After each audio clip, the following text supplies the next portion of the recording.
What was it like being in the Olympics? I loved it. I loved it. I mean, it was another era altogether. It was in the amateur era, and the amount of, uh, but I mean, we were in this world. I travel all over the world for track up until then, but I'd never traveled to an Asian city. To a An Asian city. So embracing a different culture, seeing as a student in political economy, seeing how the Japanese government used the Olympic investment as a way of regenerating Japanese society after the heavy destruction of World War II. It was extraordinary. And up till that point, the dominant narrative I was told, uh, which if you look it up, you'll see everywhere, was sport and politics do not mix. What do you remember? What do you reflect on when you catch your mind drifting from that period?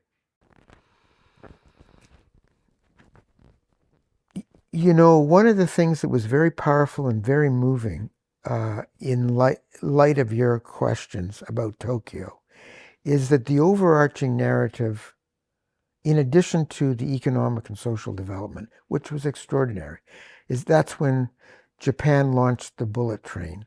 That's when Japan sent a whole bunch of products that we now take for granted, like Panasonic and Nikon uh, and Sony, into the world.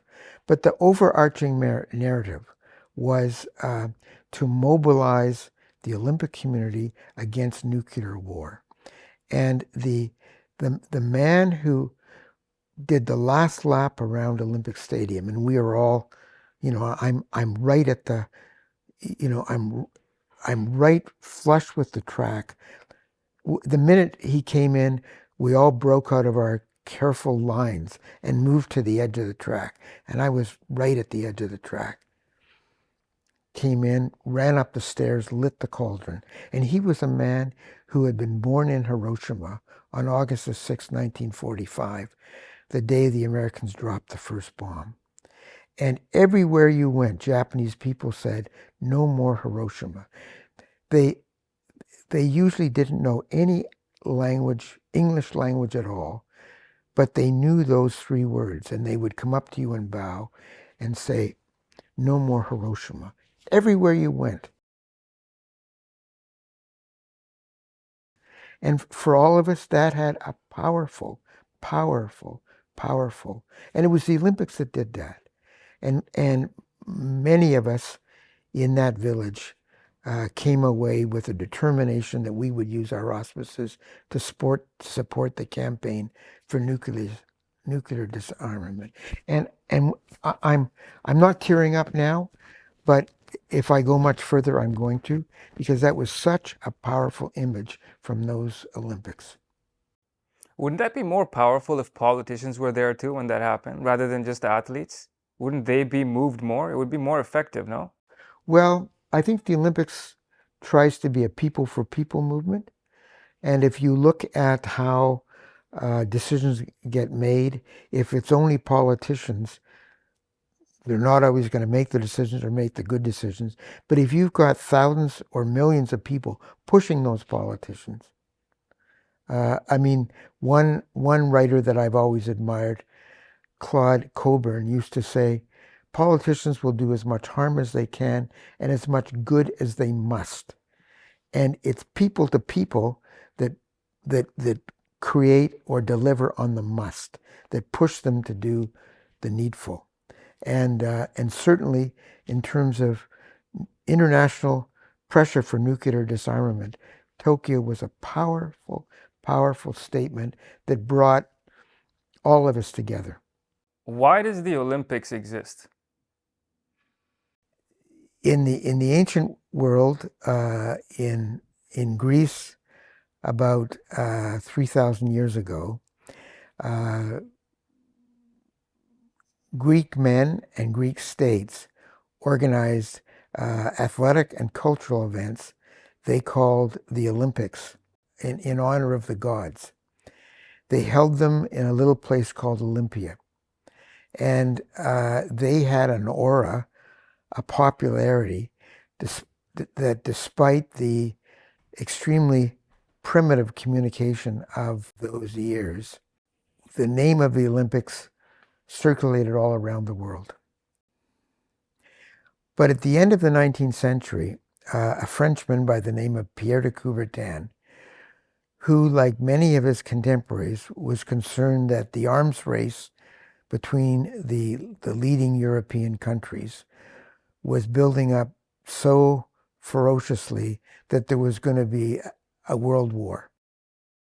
He believed that the sport was a way of reducing tensions and bringing people together. And he proposed at the Sorbonne in 1894 that there be that there be Olympic Games not on a local or national model, but on an international model. And he hoped that bringing people together under the peaceful auspices of sport and culture would enable them to gain respect for each other, would enable them to lower the temperature on prejudice and hatreds and differences, and would create a cohort of people from around the world that would work to, towards peace in their respective countries. I mean, how are they working together? Isn't the whole point competition? My country against yours? Well, the idea is that the athletic competition is held under rules that are jointly agreed upon, and where the ethic of competition is respect for each other, recognizing that you can't have a game or a competition without other competitors. So the starting point for sporting competition is that you make an agreement with people from other countries, and that is that is philosophically the basis for sport. I mean, you can't have a competition without the competitor, and you've got to agree with your competitors on the rules. And if you take that idea further, you have Olympic competition that is based on that idea. You march into the ceremonies together. You take the same oath of sporting values. You shake hands after the game, and it's a culture of respect. And the idea is to grow that culture of respect into civil societies. Why is it so political though? Why can't, I mean, why represent your country? Why not just have athletes represent themselves? Would viewership suffer if it was just individual athletes? Because why would people tune in? Do people tune in to support their country and see how well they do? That is one of the tensions or even contradictions that has existed for a very long time. In the first Olympic Games, under the Coubertin model, uh, the competitions were held in Athens in 1896. And the first three Olympics were held on competitors as individuals. 1908, when the games were held in London, the idea was taken up to organize competitions on a national team basis. It was at a time of growing nationalism, given the fact that wars are primarily, still today, fought between nations. Is it really effective? I mean, would two countries, let's say they have tensions, if they go and participate in the Olympics and the athletes are, sportsmanlike conduct, is that really going to make a difference? Well, there are lots of examples where it did, uh, Really?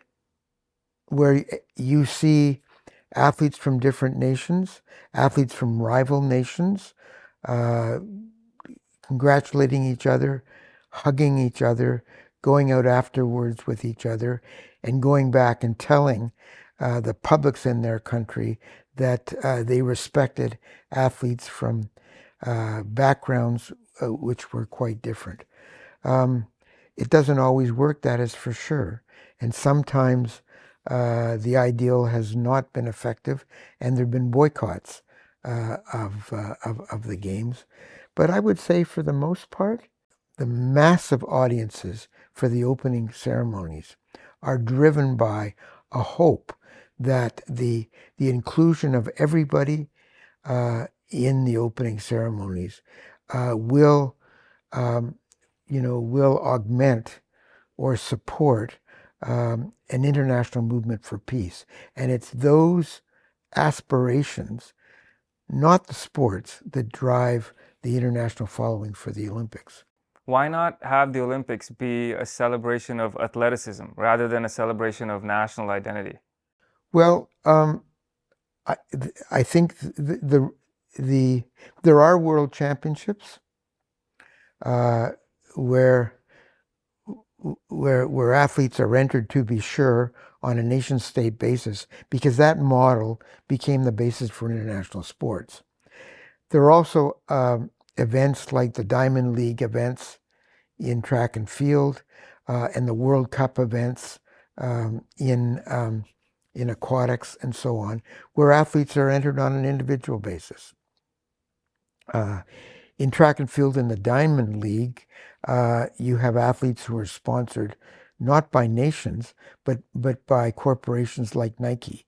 And you can see a final in the Diamond League where every athlete is running under the same uniform. So there are other models, but the Olympic model has always been to bring people of clearly different societies, languages, cultural backgrounds, genders, and so on together in a way of affecting international understanding and peace.